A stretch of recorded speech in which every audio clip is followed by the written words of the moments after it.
A gente tem uma questão sobre o Bolsonaro aqui que está colocada, se o Bolsonaro poderia ser o Trump dos trópicos, mas acho que essa pergunta também tá respondido, né? 2025 mal começou e já estamos testemunhando as tensões do segundo governo de Donald Trump nos Estados Unidos.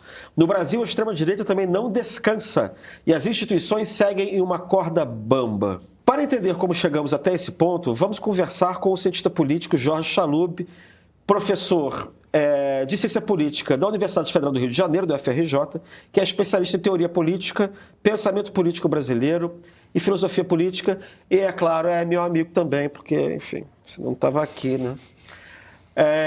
Felizmente, para a revista Insight Inteligência, o Jorge já escreveu muitos artigos para a gente, tá? A gente tem aqui dois artigos, duas revistas aqui, ó. E é com ele que a gente vai conversar hoje. Então, sejam bem-vindos ao Diálogos com a Inteligência, uma parceria da Insight, editora da revista, e do Canal Meio.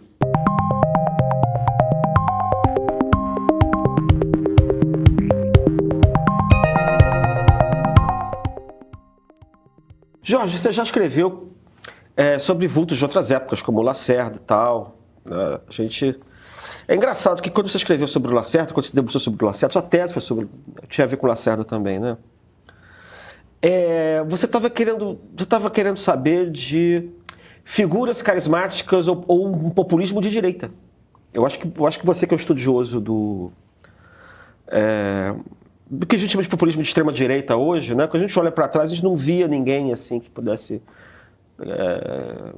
alguma figura histórica a partir do qual a gente pudesse se mirar, né? E também não imaginava muito 10 anos atrás ou mais tempo que essas figuras pudessem voltar a ser populares. Era até uma coisa estranha, como é que a direita pode ser popular, como é que você pode ter uma figura carismática de direita, no Brasil, né, pelo menos. Por que você acha que isso acontece? A história se repete, não se repete? Qual é essa ligação que você vê entre direita e o populismo? Como é que é possível isso no Brasil? Eu acho que o gancho biográfico, né, da tese é até interessante, né, porque eu cheguei no tema não tanto olhando ou pensando numa chave do populismo, numa liderança popular, mas muito pensando, talvez, na relação entre liberalismo e corrupção, né? Que era um tema da época. O tema da época era o tema da Lava Jato. Isso, eu comecei a estudar a UDN de uma maneira mais organizada em 2007, por ali. 2008, para colocar, né? E nesse momento, né, a corrupção estava no centro do debate público, né? E eu tinha uma certa ideia de que, cara, como que liberalismo e corrupção se articulam? E é muito curioso, porque eu acho que isso até dá um gancho sobre a questão do velho tema, né? Da repetição da história, das continuidades e rupturas e por aí vai. Porque eu acho que o objeto, com o tempo, foi mudando um pouco de sentido, né? Enfim, claro que o tema da corrupção continua central.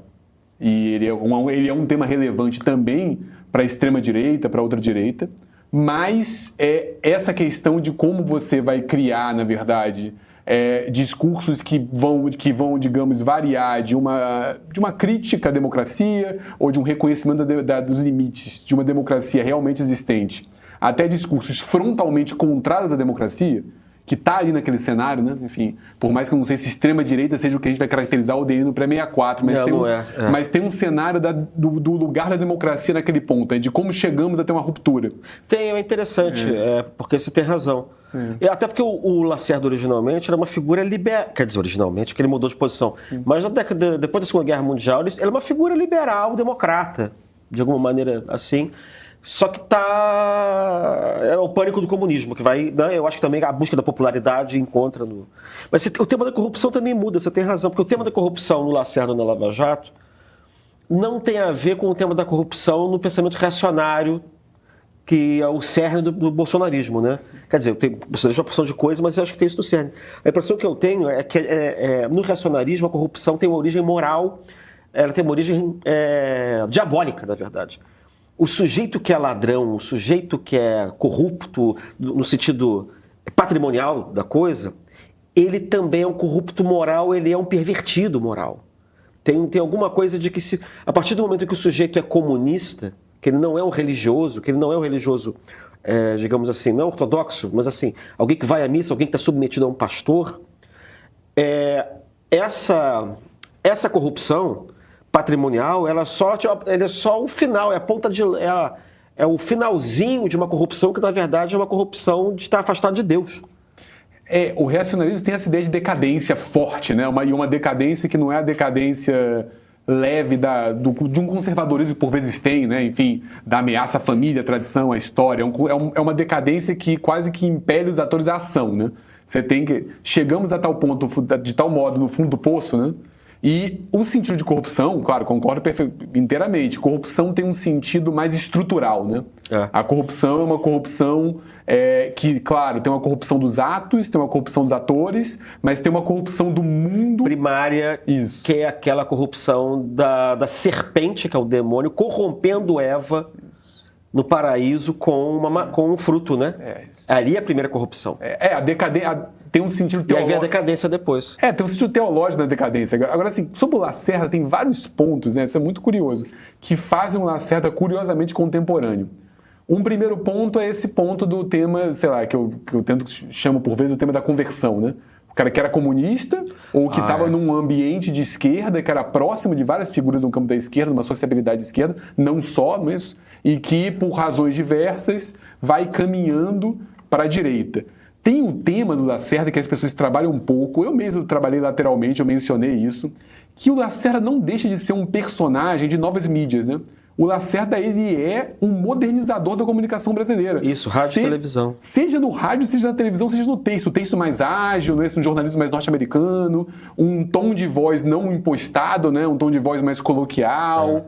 E isso é muito central para as disputas dele internas ao campo, né? É um tema que eu sempre falo, né? Que nas Memórias do Arinos tem um momento em que ele cita Afonso Arinos de Melo Franco. Isso, Afonso Arinos de Melo Franco, que ele cita a surpresa dele quando o Lacerda levou na campanha para o Senado contra o Lutero Vargas, o Lacerda levou para andar no caminhão do povo.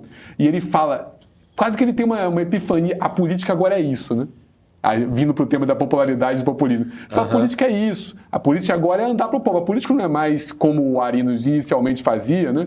Que era ir nas cidades pequenas de Minas, tomar café com o chefe da oligarquia local, não é isso? Fazer um discurso no Corante da Praça, que era um discurso pro forma, mas que, na verdade, o que estava resolvido entre quatro paredes, né? A política agora precisava dessa performance. E o Lacerda não só percebeu isso intelectualmente, ou talvez intuitivamente, quer dizer, nessa formulação, como eu acho que ele soube performar, né? Ele soube ser esse teórico e ser essa liderança também. Né? Eu acho que ele aprendeu isso em casa, porque o pai dele foi um dos primeiros políticos populares do Brasil. O pai dele, o Maurício de Lacerda, ele até bem... Isso é uma coisa muito pouco estudada, essa origem da política democrática no antigo Distrito Federal, Rio de Janeiro, década de 10, década de 20. Que ela começava como uma espécie de versão Rui Barbosa de subúrbio, que foi indo para o subúrbio, pegando gente da Central do Brasil, operário da Central, aquele pessoal todo lá, gente da Estiva, do Porto.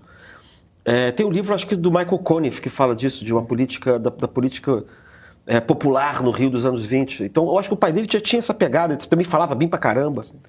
Eu acho que foi por aí, que é uma coisa que ninguém tinha, né? Dos outros políticos todos, ninguém tinha esse berço. Ninguém tinha isso em casa. Sem prejuízo do fato da família dele também ter uma origem aristocrática. Sim. Né? Porque é da turma lá de Vassouras, né? O avô era ministro do Supremo Tribunal Federal. Né? Sebastião Lacerda. E os tios eram vinculados ao PCB, né? Isso quer dizer, o pai tinha essa coisa meio socialista ruiano, então tinha uma... Não, ele era liberal, virou comunista e depois voltou. Tá, mas era próximo desse pessoal que vai chegar no PSB na frente, né? Mangabeira e por aí. João Mangabeira, né? Não. Também tem a coisa do Rui, que só vai para a esquerda, né? Sim. No caso do Lacerda, ele caminhou para a direita. Mas não tem a ver com... Quer dizer, é engraçado que o Lacerda estava mais atual no tempo da Lava Jato. Sim. Porque certamente a atuação de um... Putz, Lacerda, você me perdoa dizer isso. Mas assim, estava mais próximo da atuação de um Sérgio Moro, entendeu? Ou de um Aécio Neves, era uma coisa mais assim, né? Embora não tivesse nenhum dos talentos do Lacerda. Mas o tipo de liberalismo conservador que está colocado ali tinha mais a ver. Eu acho que hoje em dia o que está colocado aí já não tem mais a ver com o Lacerda, né? Eu acho que tem um ponto interessante, que o Lacerda, ele funciona como uma certa figura histórica para alguns desses personagens, né? Isso quer dizer, você pega o Olavo de Carvalho, por exemplo, ele elogia o Lacerda, né? Ele reivindica essa memória, né? Assim, mas aí é uma espécie de leitura muito seletiva, né? Não. Uma leitura... O Olavo de Carvalho também elogia Guerreiro Ramos. marca sociólogo, movimento negro e tal. Porque ele também pega só um pedacinho do Guerreiro Ramos. Não, como leitura, assim, a apropriação que essa ultradireita faz do Lacerda é completamente enviesada. Agora, assim, eu estou preocupado aqui muito mais com, digamos, os usos políticos do que com a boa interpretação, né? É um uso político. O Lacerda é uma figura que, vez ou outra, se faz presente nessas figuras que circulavam no Instituto Liberal, no Instituto Milênio. Pois é, porque eu acho que foi o único e último político, ao mesmo tempo competente e carismático e popular da direita. Sim. Era, né? No período em que a direita não tinha mais nenhum. Não tinha mais ninguém. Que foi até 10 anos atrás. O curioso do Lacerda, no ponto, é que, assim, aí vem uma diferença colocada, né? Talvez um pouco, eu acho que por muitas razões, mas uma delas é um pouco essa ressaca do que era o sentido do direito no pós-45. O Lacerda não reivindicava o conceito de direita, né? O Lacerda, quando ele falava de direita, ele falava, não sou nem de direita nem de esquerda, isso é uma coisa ultrapassada, isso é um ponto. Ele, como o Roberto Campos, né? Enfim, essa reivindicação da direita, isso é muito mais recente. Por mais que indivíduos se reivindicassem como conservadores, como liberais conservadores, como anticomunistas, né? Eu não sei se ele dizia que era de direita, não. Não, o Lacerda não. Ele não dizia, não. O Lacerda dizia que não era de direita nem de esquerda. Ele dizia que era o que é uma maneira de dizer que era liberal. Isso. Né? Liberal-democrata, não no sentido do Roberto Campos. O Lacerda tinha uma preocupação de dizer que ele estava... Que é o DN do partido de classe média, Rui Barbosiano. E que ele acompanhava o sentido do tempo, né? Era como assim, ele estava na crista da onda. A questão não é de direita nem de esquerda, é como se ele estivesse à frente, acompanhando o que era o debate mais contemporâneo, que isso é um aspecto pouco tratado, tá? O Lacerda, ele era muito atento ao cenário intelectual norte-americano do pós-guerra, que era uma certa fonte intelectual um pouco distinta, né? As pessoas veem ele fazendo entrevista, o William Buckley entrevistando ele. Aquilo não... A mesmo envolvimento dele com o observador político-econômico, né? Lá do Valentim Bolsas, né? Que é o empresário que vai financiar a revista, que era um cara muito próximo de círculos norte-americanos. Então, na certa, ele era um pouco ligado ao que se debatia ali, e ele pensava que isso servia para o Brasil. Ao mesmo tempo, ele era uma figura curiosa, né? Quando ele se afasta do comunismo, ele também passa a frequentar certos meios de socialização católica, né? Quer dizer, a aproximação dele com o próprio Cursão, a aproximação dele com o Dom Lourenço de Almeida Parado do São Bento. Eu acho que o Dom Lourenço, que batiza os filhos dele, tem uma menção a isso. Ele tem uma proximidade. O próprio Sobral Pinto era uma figura próxima dele na tribuna da imprensa. Embora esse catolicismo mais reacionário não apareça, né? Aparece pouco e ele teve muitos arranca-rabos, assim. Ele brigava, vez ou outra, com essa gente. Mas ele brigava com todo mundo, né? Ele também brigou com o Roberto Campos depois do tempo da ditadura, depois ele... Brigou com o Roberto Marinho. Impressionante, né? Sujeito... Você é um estudioso notório, é um grande estudioso da direita contemporânea. Aí eu tenho uma curiosidade terminológica para te fazer. Fala-se extrema-direita... E tem diferença entre extrema-direita, direita radical e ultradireita para você? Porque você fala sempre ultradireita. Em vez de falar extrema-direita, eu falar direita radical. Na verdade, assim, quando a gente pega na literatura mais acadêmica, eu diria que o que acaba sendo mais popular de enquadramento é o esqueminha lá do Casmud, né? Isso, radical e extrema. Que divide entre direita radical e direita extrema. Que tem, na verdade, e a minha adesão a isso não é nem porque eu tenho até questões com esse ponto do Casmud, mas assim, o ponto o Casmud, digamos, a grande categoria, em inglês, não é isso? Fica far right, isso, que se divide entre radical right e extreme right. E aí, nas línguas latinas, tem um problema de você traduzir que far e extreme right vira a mesma coisa. Tanto que todas as traduções, tirando a tradução em português, que a tradução do livro do Casmud foi extrema-direita, a tradução no espanhol, no italiano, e que o próprio Casmud colocou, é ultraderecha. Então, ultraderecha é um genérico. Mas por que me interessa? Eu até acho que o esquema que o Casmud coloca fica muito rígido, não é isso? Temos uma direita radical que luta na democracia e temos uma extrema-direita que luta contra a democracia. Basicamente, ele estava preocupado. Eu acho que se aplica muito à Europa. Muito à Europa. Mas por que eu passei a usar isso e passou a me interessar o tema? Porque eu acho que tem dois movimentos no campo da direita brasileira que são movimentos que não devem ser hierarquizados, que não devem ser separados, mas que devem ser analiticamente analisados de uma maneira que não necessariamente é a mesma. Um movimento é o surgimento de novos personagens no campo da direita, que faz muita gente boa falar em nova direita, eu mesmo em textos iniciais utilizava. Outro tema é o tema da radicalização da direita tradicional brasileira. Quer dizer, o ponto de que figuras que estavam disputando o polo à direita da política brasileira pós-89, elas se radicalizaram, né? Elas passaram muitas vezes a abraçar um vocabulário que é um vocabulário de extrema-direita não apenas no Brasil, mas fora. Então eu acho que você ter você pensar a ultradireita como um campo e uma coalizão que dê conta tanto de novos personagens de extrema-direita, porque a verdade é que a extrema-direita antes ela era pouco influente eleitoralmente e politicamente. E uma direita tradicional do pós-89, que é uma direita que se radicalizou, que caminhou para o extremo. Então eu acho que esses movimentos, que é o que me interessa, faz com que eu acabe utilizando ultradireita para falar que você tem que uma coisa é um personagem, sei lá, como Olavo de Carvalho, ou mesmo como o Bolsonaro, que é um ator político que está aí na política institucional desde o final da década de 80, mas que na verdade era um ator completamente secundário nisso. Então tem esses personagens que são esses novos protagonistas de extrema-direita. Agora, tem um movimento que é um movimento de que personagens que, cara, eles estavam ali entre os... Dê nome aos bois. Olha, um exemplo que eu sempre cito, que eu acho curioso, é que não é uma figura importante, uma figura como o Onyx Lorenzoni, por exemplo. O Onyx Lorenzoni, ele era um operador do centrão, né, do baixo clero, e ele é a figura que quando vai chegar, concorrer contra Eduardo Leite, para governador do Rio Grande do Sul, ele não cumprimenta o Eduardo Leite, porque o Eduardo Leite não é heterossexual. Sabe, ele nunca faria isso, eu não imagino ele fazendo isso dessa maneira ostensiva. A verdade é que, mesmo antes desse protagonismo, se você olha, não é que uma figura como o Aécio Neves, quando ele surge no PSDB, ele era o PSDB lido como o mais lulista, né? O mais moderado. Gente, ele era o neto do Tancredo. Exatamente. O Aécio Neves, na campanha de 2014, está fazendo vários tipos de campanha de pânico moral, maioridade penal, uso do aborto, que quando você olha para cenários políticos comparativamente, não é que ele estivesse na extrema direita, mas ele se radicalizou ali, não é isso? Tem um movimento de radicalização dessa direita tradicional, que eu acho que esses movimentos eles se retroalimentam, mas eles não são necessariamente a mesma coisa. E chamar todo mundo de extrema-direita gera problemas e traz dificuldades, porque eu acho que tem atores, isso é interessante, que operam por vezes na margem. Eu lembro que eu estava dando uma entrevista, até me esqueci o nome da jornalista da Folha de São Paulo, aí eu falei, não, o MBL, extrema... Ela falou, mas o MBL é extrema-direita? Eu falei, olha, depende.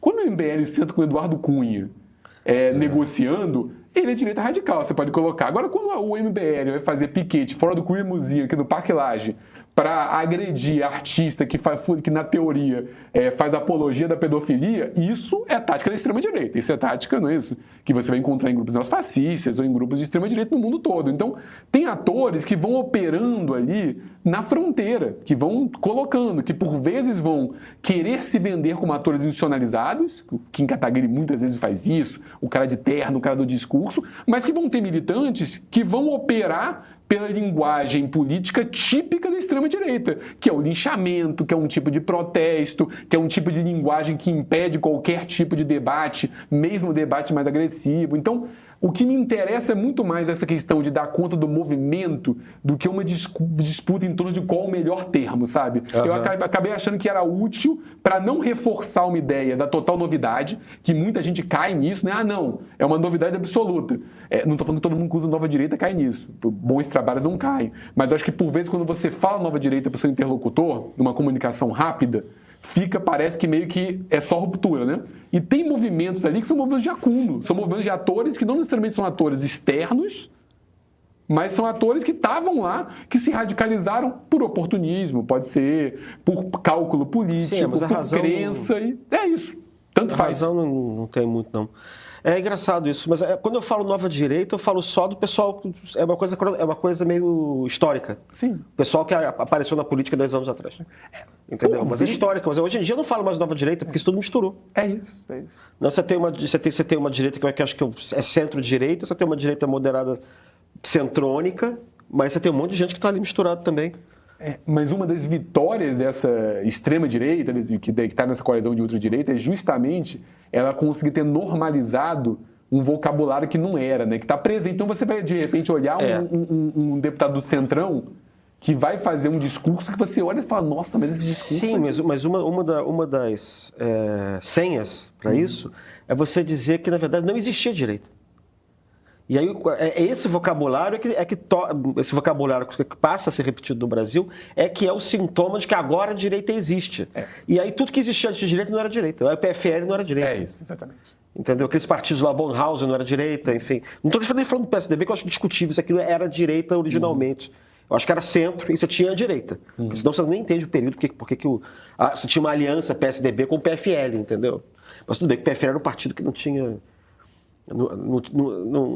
a direita estava desprestigiada. Você até lembra do Lars Bonhausen dizendo que o PFL era um partido de centro. Então era maravilhoso que o Brasil não tinha partido de direita. Tinha partido de esquerda e de centro, mas não tinha partido de direita. Mas era a direita. Mas assim, é muito curioso, né? Porque as pessoas, quando vão citar isso, vão citar o livro do Timothy Power lá em Relações Parlamentares, vão citar aquele trabalho do Pierucci, muito bom, sobre as bases da nova direita, né? E me parece que, por vezes, tem uma recusa desses atores de se dizer de direita muito vinculado ao conceito de direita. Agora, assim, se você chegasse por Marco Maciel e falasse, Marco Maciel, você é um político conservador que defende a família, a tradição e a propriedade? Ele disse, sem dúvida. Ou seja, de direita. É isso, ou seja, de direita. Mas ele pode ser que na época a direita estivesse muito vinculado com ditadura militar ou com fascismo, nazismo, uma coisa do gênero. Eu acho que é isso, acho que tem uma memória do pré-45 que de fato a direita, que era por isso que eu acho que o Lacerda também não queria dizer em parte de direita, não só por isso. Mas tem uma memória do pré-45 que esses caras... Mas o Lacerda se achava progressista. Sim, não, total. Mas tem vários atores aí. Mas eu acho que o Lacerda não teria problema se dizer uma direita moderna, se ele fosse colocar isso. Porque o Lacerda ele era muito claramente anticomunista, né? Para ele era uma petição de princípio. E eu acho que... Mas assim, olhando mais para cá, para as figuras do PFL, tem uma resistência, tem uma tentativa de fazer, como diriam os jovens, um rebranding, né? Isso de abandonar, assumir uma nova identidade, que não é a identidade da ditadura militar. E tem, por outro lado, uma intenção também de afastar essa ideia de que a direita era o fascismo, era o ponto antigo e por aí vai, né? Mas isso era uma percepção um pouco geral, era a percepção de que tinha um passado que tinha passado, né? Eu estou sendo redundante, mas eu acho importante essa redundância retoricamente. Eu sempre, vez ou outra, eu menciono isso, que eu acho muito curioso, como estava presente nas esquerdas também, um colega lá de Juiz de Fora, o Gilberto Feliz Vasconcelos, uma figura que fez outra na USP, foi uma figura importante da crítica da cultura, da sociologia da cultura. Ele tem uma tese sobre o integralismo, isso, ideologia curupira. O prefácio é do Florestan Fernandes. No prefácio da tese dele, o Florestan, daquele jeito meio direto dele, ele fala assim, não, a tese é muito boa, mas infelizmente essa coisa de integralismo e fascismo é coisa do passado. Né? Isso não importa mais. O tema do Florestan... Felizmente, ele quer dizer. Não... Não, infelizmente pro trabalho, assim. Tinha um ele está tratando de um negócio histórico. Tinha um certo tom assim, o trabalho é muito bem feito, mas é um trabalho um pouco de arqueologia. Que não dialoga com o presente. Exatamente. O tema do Florestan no presente, quem era a direita no presente do Florestan? Os atores da ordem social competitiva, né? Era a burguesia que ia, digamos, combater e atacar a democracia por outros movimentos e por aí vai. Então, eu acho que essa percepção... Agora, hoje, o fascismo, evidentemente... por uma série de linguagens políticas, do fascismo que fazem ele muito contemporâneo, né? Impossível. E isso até obrigou um pouco a ciência política, o campo, que resistiu muito, e eu acho que corretamente, a classificar a ditadura militar como fascista, não é isso? O Fernando Henrique, inclusive, tem grande contribuição para isso, passou a falar, eu acho que a gente tem que voltar a utilizar a parte da literatura sobre o fascismo histórico, porque a coisa aqui a gente não está lidando não é só o conservadorismo, tem outras coisas aí. Né? Você não acha que existe uma coisa contraditória? Na verdade não é contraditória, ela é ambígua e eu acho que ela é propositadamente ambígua. Em que você tem uma tentativa revisionista de tentar colar o passado totalitário, as experiências totalitárias de direita e de esquerda como se fosse a mesma coisa, como se tudo fosse de esquerda, então o nazismo é de esquerda, tudo é de esquerda, para você poder ter um fresh start, né? Você recomeçar a mesma coisa sem o peso do passado, sem o interdito do passado, na ultradireita, para usar a expressão que você usa. Né? Mas, ao mesmo tempo, você tenta uma normalização. À medida que você nega ter a ver com aquilo, você tem uma tentativa constante de normalizar os procedimentos, as atitudes, os comportamentos, os gestos do nazismo e do fascismo. Ao mesmo tempo que você quer dizer que aquilo não tem nada a ver com você. O mesmo segmento da ultradireita faz isso. Não, até utiliza em parte, acho que muita gente fala isso, né? Gente boa, né? Que vai utilizar, aqui no Brasil eu vejo o Ricardo Fabrino falando um pouco disso, esse uso do humor, né? Da paródia, né? E eu acho que até para analisar o Jardim dos Musk, eu acho que eu vi o Odilon Caldeira lá, né? colega também falando isso. Ele fala assim, é o Musk que fica entre o sério e a paródia, né? Assim, é evidente que ele fez o gesto nazista, claro. mas ele não quer fazer o gesto nazista abertamente. Ele quer fazer o gesto nazista de uma maneira que ele vai dizer que ele fez e não fez, sabe? Sim, mas isso é uma maneira de normalizar, porque existe mas acho que existe uma estratégia que é a seguinte, que você diz assim, não é possível, agora todo mundo que faz assim é nazista. É isso. Então você pode fazer à vontade, porque aí não... Isso vai minimizando e vai erodindo e vai tornando ridículo o nazismo. Claro, não. Assim, o gesto, evidentemente, ele fez um gesto nazista. Agora, e é como se ele deixasse, sei lá, 1% de paródia, uma margem para ele poder, digamos, utilizar esse argumento. Vocês estão banalizando. Agora, eu acho que o que você trouxe, Christian, é bem interessante. De fato, por um lado, tem uma ideia de novidade e ruptura que marca esses atores. A ideia é assim, olha, e que eu acho que no Brasil é ainda mais forte, porque a gente tem uma leitura negativa do nosso passado, na nossa direita, essa ideia de terra arrasada, que é mais forte, por exemplo, do que não só nos Estados Unidos, mas até do que mesmo a Argentina. E você vê, eu tenho colocado em relação ao Milei, né? Você vê o discurso de posse do Milei, ele constrói como se fosse essa mitologia meio bizarra, mas vamos voltar a ser a Argentina do século XIX, quando a Argentina era a maior economia do mundo. Nunca foi a maior economia do mundo, mas enfim, isso não importa. O que importa é que ele quer voltar para o mundo pré-Perón, não é isso? Uhum. No caso do Brasil, é claro que você vai ter a figura do bandeirante, eventualmente, mas é diferente. Ao fim e ao cabo, tem um discurso de que aqui é uma terra arrasada e que não tem muito passado. O passado para que a gente pode voltar é o passado da civilização cristã, é o passado do Ocidente, não é o passado tão concreto quanto os americanos vão voltar nessa pegada meio libertária que eles vão colocar, ao pioneiro, ao desbravador. O libertarianismo tem um discurso decadentista também, que não é igual, mas assim, é muito raro esse discurso decadentista, mas assim, os reacionários têm um discurso decadentista, né? A decadência começa quando a igreja para de controlar o Estado, começa a renascença. E as narrativas melhores sobre racionalismo no Brasil falam que a decadência começa com o Marquês do Pombal. Que faz todo sentido, né? Porque o Pombal submete a igreja. Né? Depois aparecem as coisas piores, do tipo do Império, que era bom, mas enfim, mas aí era ruim. Mas os libertarianos também têm, porque o ponto alto para eles da civilização foi a era oligárquica, que coincide com a era oligárquica argentina, que era o tempo do Roca, que era dessa República Velha argentina. E no Brasil também você encontra Eugênio Goudin, esse pessoal, falando muito bem da República Velha. Esse que é o período maravilhoso. Depois aparece o Vargas, Perón, né, o populismo de esquerda, não sei o que e tal, e aí você tem a decadência. As massas, o Estado. Agora, é curioso até para vincular... Mas a história tem um peso grande na Argentina, no Brasil não tem. Não, sim, nesse... no imaginário político, no discurso político. Sim. Né? Até a durabilidade, por mais que os partidos tenham mudado, né, tem a durabilidade dos partidos, dos radicais, é muito maior do que no Brasil. Né? Isso, por mais que os partidos, eu já discuti isso com colegas argentinos, eu falo, mas esses partidos são...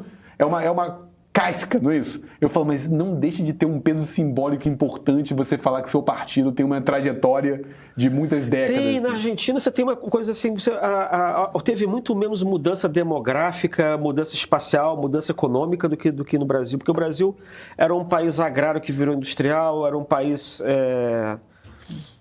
rural que virou urbano, tudo bem, a gente também teve, mas assim, teve muito deslocamento, a capital era no Rio, depois o centro econômico foi para São Paulo, a capital política foi para Brasília, você teve descoberta do Centro-Oeste, você teve a decadência do Nordeste. É difícil você conseguir olhar para o Brasil e achar que é o mesmo lugar de 100 anos atrás, mas você consegue fazer isso com a Argentina. Não, verdade. Tem uma percepção de continuidade no tempo que é distinta, né? Mas até puxando um fio, Christian, que você falou que é muito interessante desse discurso da falsa equivalência entre nazismo e comunismo e da ideia de que no fundo o nazismo é de esquerda, é curioso, né? Eu ia até problemas pessoais não me permitiram recentemente, mas eu até reconstruí isso, porque assim, certamente esse discurso tá no Mises. O Mises... sim. Talvez a primeira... Faz todo sentido. A primeira menção que eu lembro, assim, sem fazer a pesquisa da reconstrução do argumento, né? Mas que eu lembro de memória disso, é que esse era um argumento do Mises. E esse argumento não deixa de estar presente no Hayek do Caminho da Servidão, de 45, e estava presente no Mises antes, que era um argumento dos que vão constituir o campo dos libertários, ou se quiser colocar num campo ultraliberal, que era um argumento para colocar assim, no fundo, tudo que tem Estado, ou que tem coletividade, ou que tem massa, é de esquerda. É tudo de esquerda. Exatamente. É tudo tanto faz. Então, e na verdade, naquele contexto, no contexto do pré-45, e sobretudo o Hayek escrevendo no contexto ali de 45, quando o livro, era muito funcional, né? Porque ele queria, na verdade, falar assim, olha, vocês estão lendo o pós-45, vocês estão lendo o movimento do pós-guerra com o movimento rumo ao coletivismo, não é isso? O Estado tem que reconstruir a guerra, plano Marshall. Isso tá no Spencer. Isso. E ele vai falar, não, mas aí o Hayek vai falar, não, mas na verdade o movimento não é um movimento coletivista. O coletivismo perdeu a guerra, porque o nazismo também era um coletivismo.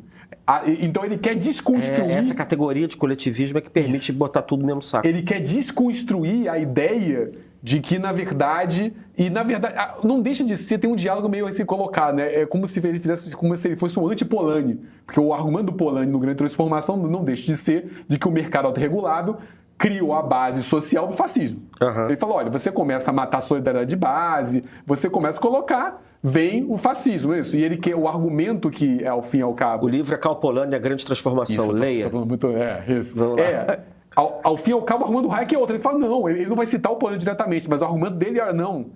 A narrativa, a grande, digamos, teodiceia que vamos dar conta, é a luta do indivíduo, da experiência e da evolução contra os coletivismos. Contra, então, seja planejar no comunismo, seja planejar no fascismo, é que nem coçar, né? Você começa e você vai acabar gerando um Estado autoritário. Mas, de novo, é parecido com o pensamento reacionário, porque a história é um tobogã, porque o mal vai atraindo o outro e o abismo atrai o abismo. Isso. E aí, no final, você vai acabar no totalitarismo do mesmo jeito. Isso. Entendeu? Botou um Estado ali no meio, é só o começo.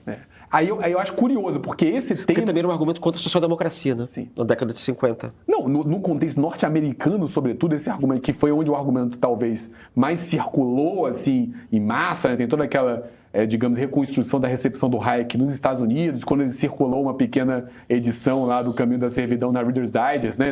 Que virou imensamente popular, mobilizou empresário. Ali... A social-democracia americana, o que tinha ali, né, esse liberal, né, essa ideia do liberal americano do Roosevelt, do New Deal, era contra isso, em parte, que ele estava colocando. Ele queria falar, olha, os Estados Unidos não precisam seguir o caminho do New Deal, do Roosevelt. Existe um outro caminho, que é um caminho que depois os americanos vão olhar, opa, esse caminho pode ser o caminho do missionário que foi para o oeste. Do missionário que era armado, que plantava e que sobrevivia. Então, assim, tem essa mistura curiosa no cenário norte-americano, que aí, para pegar até um gancho que você já falou, que ajuda a explicar em parte o Trump, né? O Trump não é libertário. O Trump é muitas outras coisas, ele é até protecionista muitas vezes, mas tem um caldo de libertarianismo ali no trumpismo. Tem. Eu acho até que se a gente tivesse que escolher alguma coisa, porque esses caras, na verdade, eles são um pouco de tudo, né? Exato. A gente não tem como classificar chefe de Estado, porque chefe de Estado, na verdade, o que eles fazem, esses líderes, é juntar uma porção de gente. É uma coalizão. O Bolsonaro era uma coalizão de reacionário com os militares, que eram, sei lá, que no fundo são estatistas, podendo falar ou não falar, e libertarianos. Né? Eu acho que o Trump é uma coisa parecida, até porque o discurso do próprio Trump é um discurso de decadência e de redenção dos Estados Unidos. Mas o discurso dele mesmo é assim, está tudo... É um discurso apocalíptico. Né? Mas se tem alguma coisa que eu acho que é mais profunda nele, o que era mais profundo do Bolsonaro é uma coisa reacionária. Né? Reacionária. Mas eu acho que no Trump é uma coisa que é mais libertariana. É claro, para dentro, não para fora, porque o libertarianismo pressupõe que na periferia que se você for colônia, você está ganhando. Porque você vai se agregar ao centro do capitalismo. Mas se você está no centro do capitalismo, maravilha, vamos agregar as colônias também. Então você tem uma espécie de via virtuosa aí que junta centro e periferia de alguma maneira. Mas o que é interessante é tentar pensar como é que pensa o libertariano do centro quando ele acha que o centro está decadente. E aí ele vira protecionista. Quer dizer, protecionista... Eu fecho para mim e uso porretes para os outros abrirem. Né? Mas acho que isso não muda a maneira, porque ele é um bilionário e ele é um sujeito que a vida inteira pensa o mundo como mercado. em primeiro lugar. Eu acho que essa coisa mais reacionária dele, Steve Bannon, é uma coisa que fica secundária. Digamos, na direção principal do governo, né? Eu concordo, eu acho assim, quando a gente olha o Bolsonaro, o reacionarismo está muito no centro, assim, quando você fala de bolsonarismo, como você falou, a gente tem que pensar numa coalizão, né? É isso. É um grupo muito diverso. O trumpismo também. É muito diverso, né? Assim, quando você pensa de discursos do Bolsonaro e no círculo próximo, tem um reacionarismo fortíssimo, com alguns personagens ali, Felipe Martins e por aí. Damares, a mulher, Michele. E eu acho que tem nas performances do Bolsonaro, um pouco pela leitura, a linguagem histórica do fascismo também presente. Assim, a ideia do eu sou a Constituição. Mas ali o reacionarismo se aproxima. É limítrofe, né? Eu tenho a impressão de que o fascista é o reacionário que percebe que precisa do Estado para implantar o seu plano de governo. Então, de alguma maneira ali, entendeu? O Trump, aí o Trump é interessante, porque eu acho o Trump, assim, a trajetória do Trump é do negociante nova-iorquino que ganhou, não é isso, do empreendedor bem-sucedido. Do cara que ia pra TV demitir as pessoas num reality show, não é isso? Para mostrar que era o CEO perfeito. Agora, a coalizão do Trump tem, uma direita cristã ultra-reacionária, a coalizão tem... O Bannon me parece um personagem que, pelo Olavo de Carvalho, superestima do poder do trumpismo. Acho que é um personagem secundário, que muita gente dá mais centralidade, tem esse impacto do bom livro do Teitelbaum, lá do Guerra contra a Eternidade. Me parece que o Bannon é um coadjuvante que foi vendido como guru do trumpismo. Às vezes pode ser útil simplesmente porque ele organiza uma espécie de mapa discursivo. Claro, não, do reacionário, né? Agora, me parece que assim, tem uma certa composição de uma visão de mundo... que eu estou usando libertário, mas que na verdade é até talvez melhor falar ultraliberal nesse ponto, assim, porque junta esse campo diverso norte-americano, né? Que tem um ponto que junta algumas coisas ali. Junta, por um lado, o libertarianismo com essa ideia de que o indivíduo tem que preponderar. E aí é curioso, o indivíduo Donald Trump também tem que preponderar, porque ele é um indivíduo fenomenal. E de que o Estado é um problema.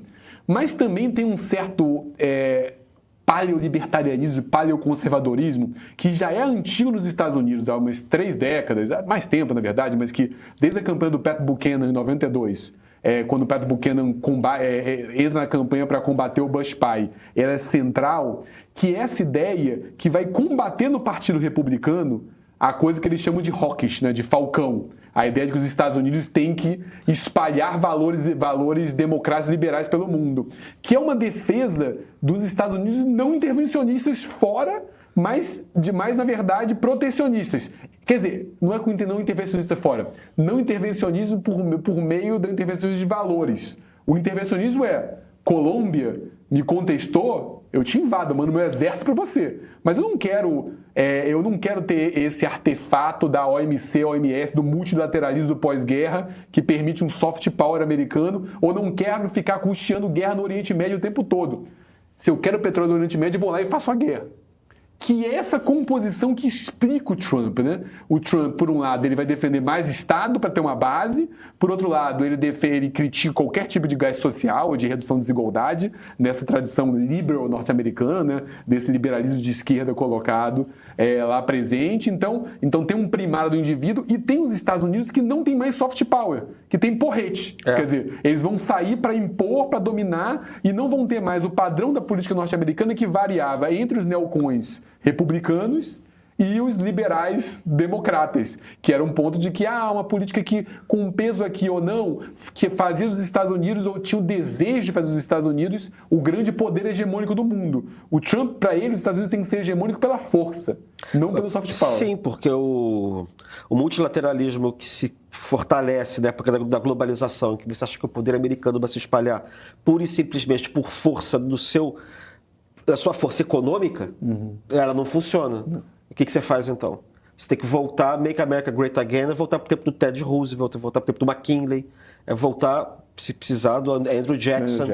Entendeu? Que essa coisa imperial, expansionista, que eu tenho a impressão que está... Então, tem uma coisa reacionária, nesse sentido mais amplo de voltar no tempo, e esse sonho imperial que ele também vê na Rússia, quando está tomando a Ucrânia de volta, talvez Israel, quando Netanyahu, enfim, tomando as terras de Gaza, talvez a Cisjordânia, ou a China, quando ela está com problema com Taiwan. É como se tivesse que voltar para o mundo bilateral ou unilateral baseado na força, que é o tempo em que os Estados Unidos tomaram Cuba, tomaram Filipinas, já tinham tomado todos os territórios mexicanos. É uma leitura diferente do choque de civilizações do Samuel Huntington, né? Que era essa ideia de que você está enfrentando não apenas países, mas civilizações. Mas tem um ponto interessante também, que assim, os neoliberais mais corriqueiros no debate brasileiro, ou mesmo norte-americano, eles liam o mercado como instituições. Não é isso? O mercado eles têm uma origem, até no debate neonacionalista, que influencia tanto a ciência política. Me parece que os libertários e paralibertários não veem o mercado como instituição. Eles veem o mercado como composto de pessoas mesmo. Você está distinguindo neoliberal de libertariano, né? Isso. Explique-se.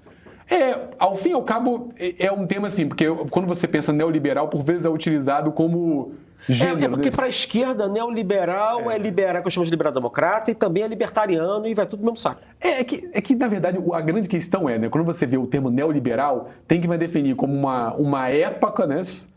Quer dizer, ao fim e ao cabo, Foucault definiu, é uma subjetividade no liberalismo, é uma subjetividade de uma época.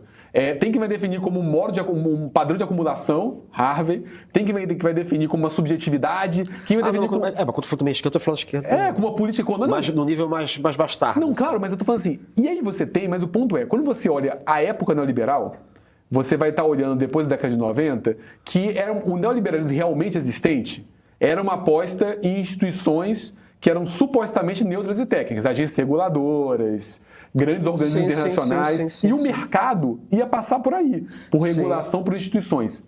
Os libertários, me parecem que eles têm um liberalismo que é mais moral do que pautado na ideia de eficiência. É um liberalismo moralizado. O liberalismo, ao fim e ao cabo, ele é uma moral individual.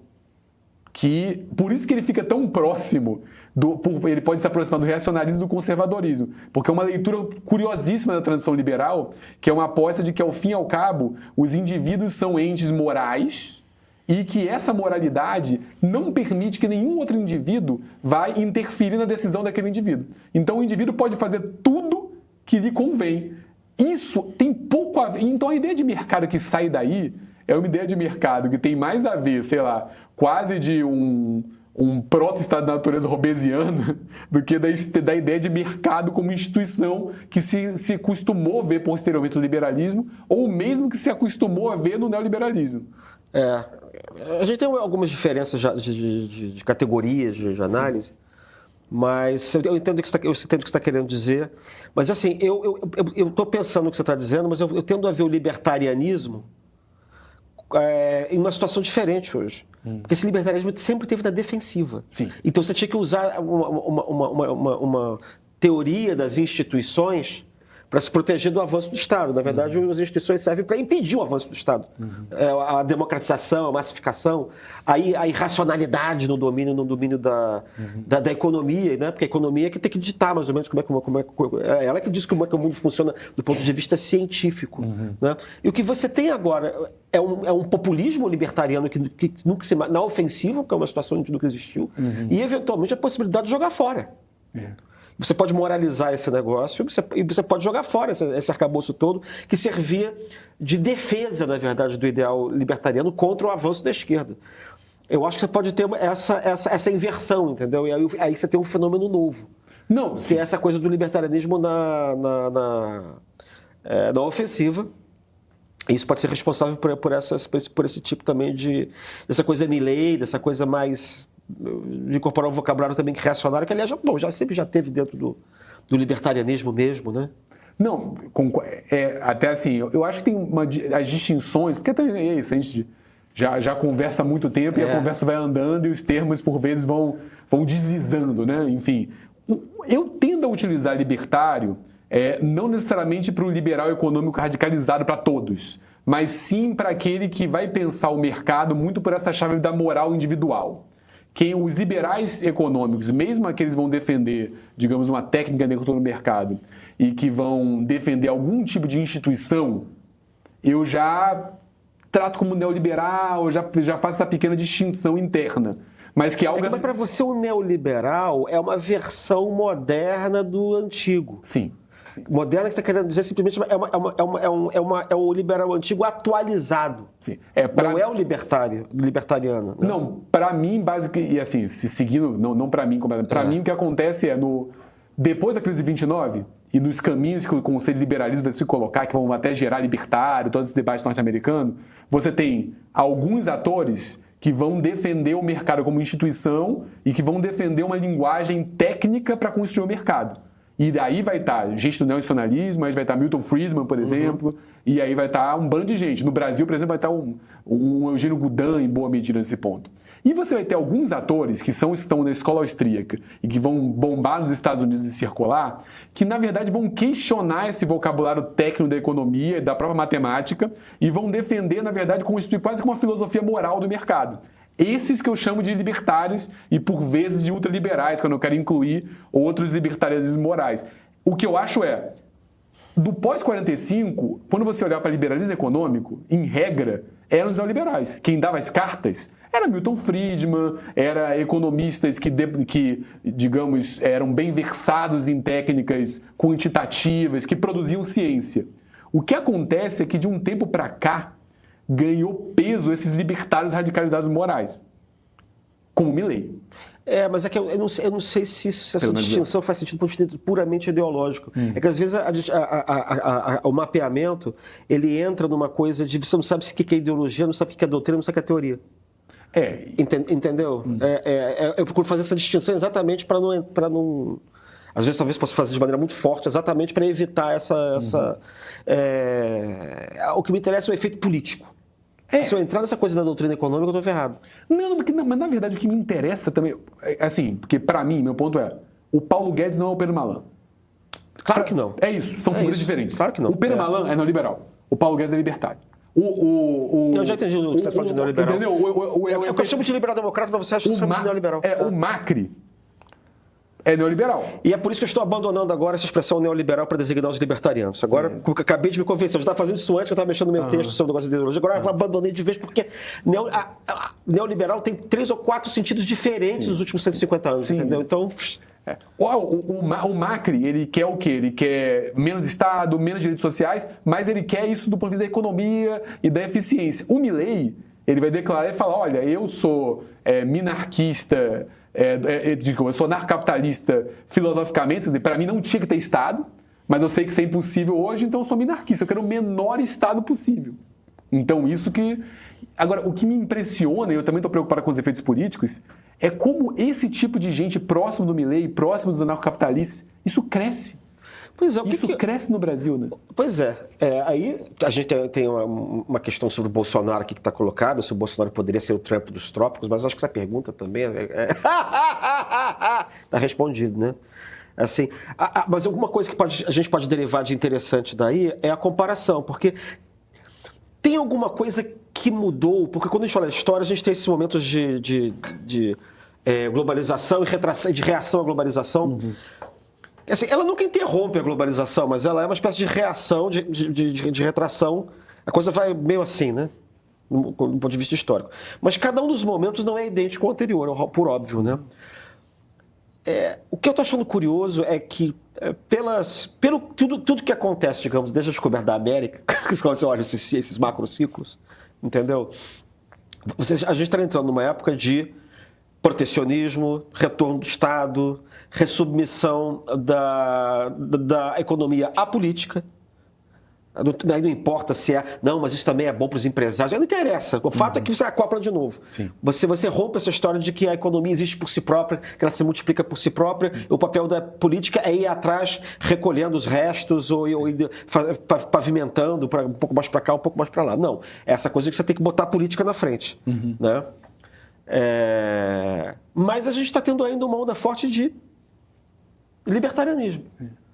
Que é uma coisa engraçada. A gente consegue entender isso no caso americano por causa de uma coisa inédita, que é o declínio a sensação de declínio dos Estados Unidos. Então você vai criar as tarifas, vai passar a fazer guerra imperial através de tarifa.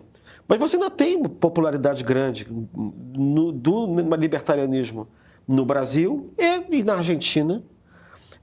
nem se fala. O que você atribui isso? Porque quando a gente para e olha, o que foi? Foram os efeitos da última globalização, o mundo acabou de se tornar capitalista, você generalizou um ethos capitalista dessas populações todas, a ideia do empreendedorismo, que você realmente não precisa de solidariedade, é uma coisa de rede social, ela acabou com essas solidariedades.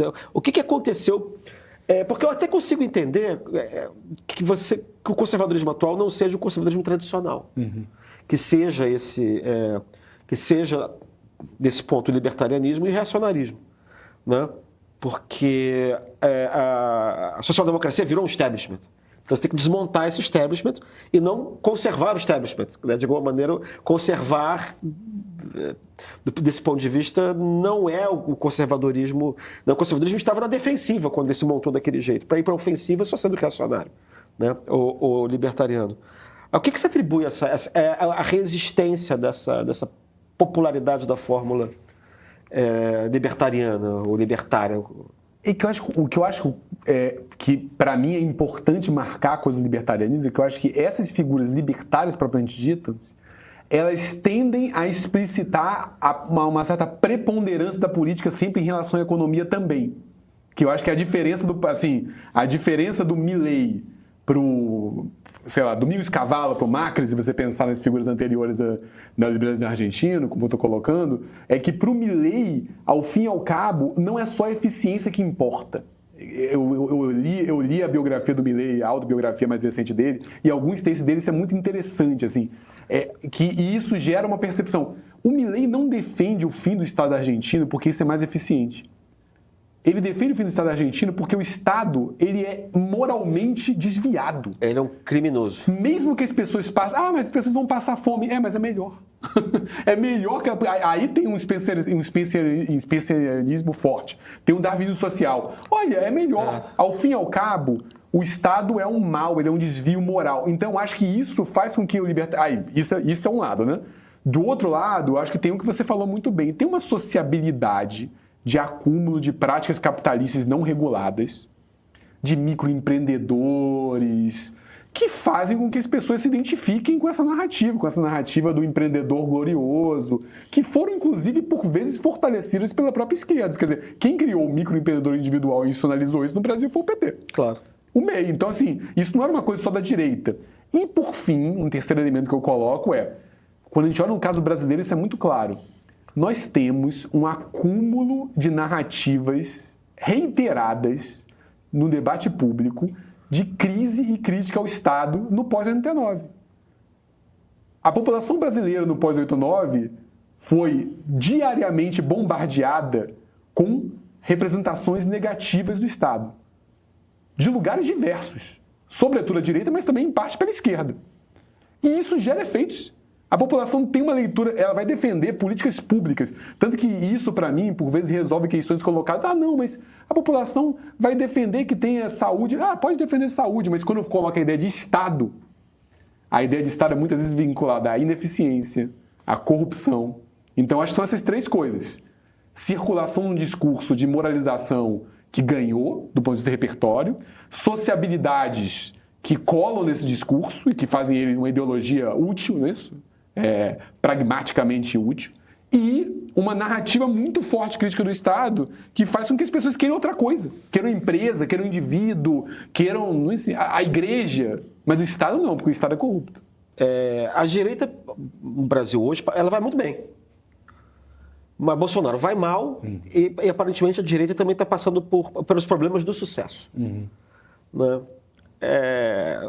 Como é que você vê o quadro hoje, a perspectiva eleitoral? Porque você está tendo uma fragmentação toda dessas figuras de direita, ao mesmo tempo, pelo menos do ponto de vista da política institucional, não está havendo muito espaço, ela está coibindo, na verdade, o surgimento de figuras de outra direita, digamos assim, outra direita antissistêmica. Sim.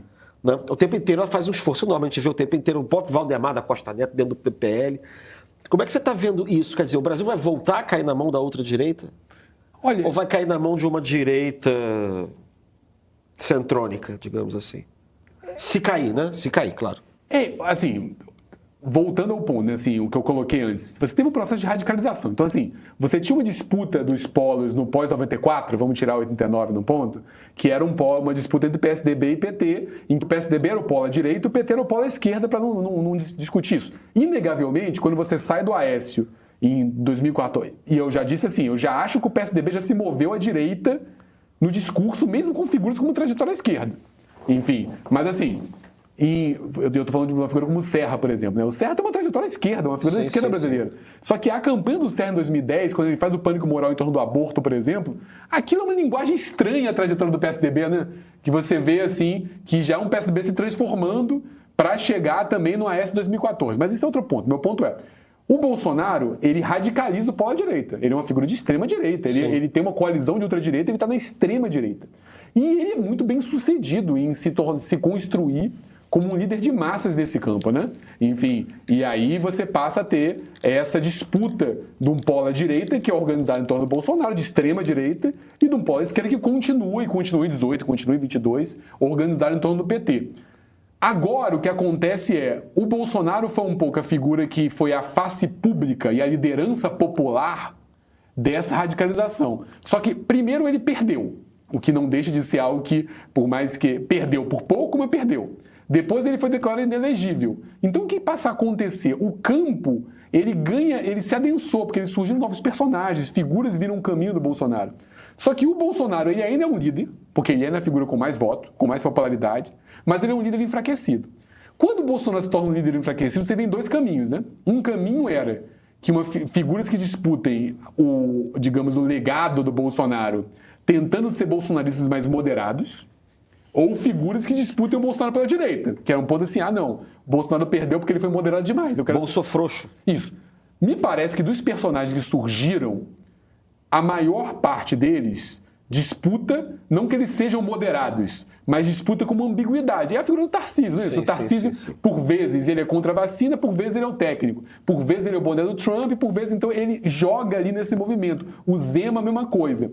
Agora, tem um personagem que foi derrotado na eleição, mas que me parece ter beirado tentar disputar o Bolsonaro pela direita, que é o Marçal, que é um caminho a ser colocado. O Marçal, não somente pelas ideias, mas pela performance, né? O Marçal é o cara que fala assim... Eu acho ele muito parecido com o Milei, né?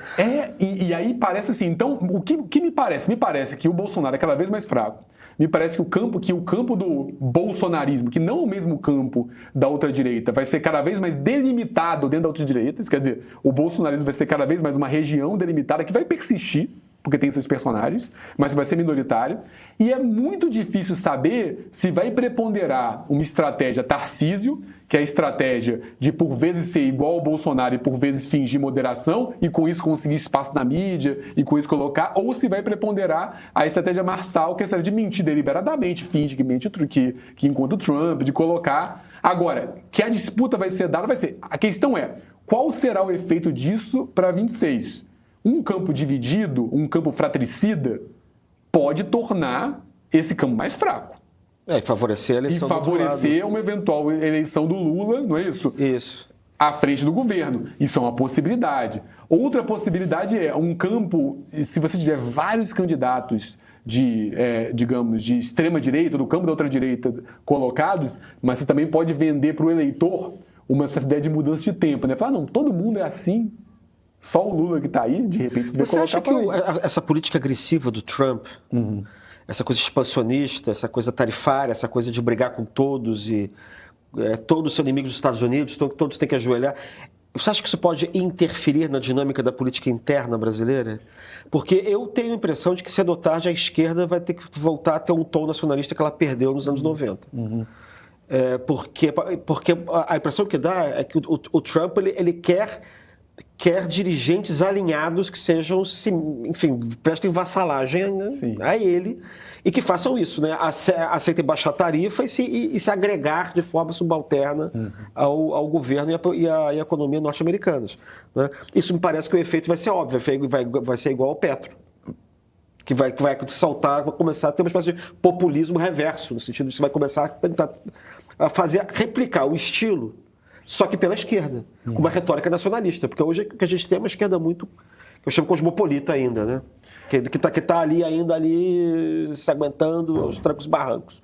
Entendeu? Mas acho que isso pode mudar a política brasileira a partir desse ano?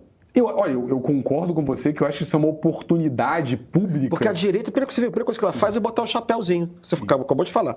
Né? O Tarcísio botou o boné do Make America Great Again, e o Pablo Marçal também. Acompanhar, assim, as figuras públicas da direita, uma parte delas aposta no mesmo discurso do Trump, né? Não, são bandidos e o governo Lula, recebe os bandidos que o Trump expulsa. Não me parece que isso é um discurso fácil de defender, porque por mais que haja uma imagem positiva dos Estados Unidos em parte da população, existe um nacionalismo, e ele não é simples, ele não é trivial. Assim, se a esquerda começar a mostrar e falar assim, olha, mas ele não mandou isso, ele mandou o trabalhador, o cara que foi lá ganhar a vida e que voltou humilhado porque queria trabalhar nos Estados Unidos. E esse cara no Brasil vota no Bolsonaro. É isso. Não, e queria lá, e vai falar assim, você quer ser... E a população pode pensar, nossa, o cara foi esculachado à toa, e o cara aqui do Brasil está defendendo o brasileiro lá que foi esculachado. Isso não é simples. Isso é uma oportunidade da esquerda colocada, e isso me parece... E até para o pedaço da direita. Não, claro, para outra direita, mas isso me parece que vai, inclusive, gerar algum ponto que, assim, a política externa do governo Lula apanha muito da imprensa, e eu não sou a melhor pessoa para analisar isso aqui, para colocar.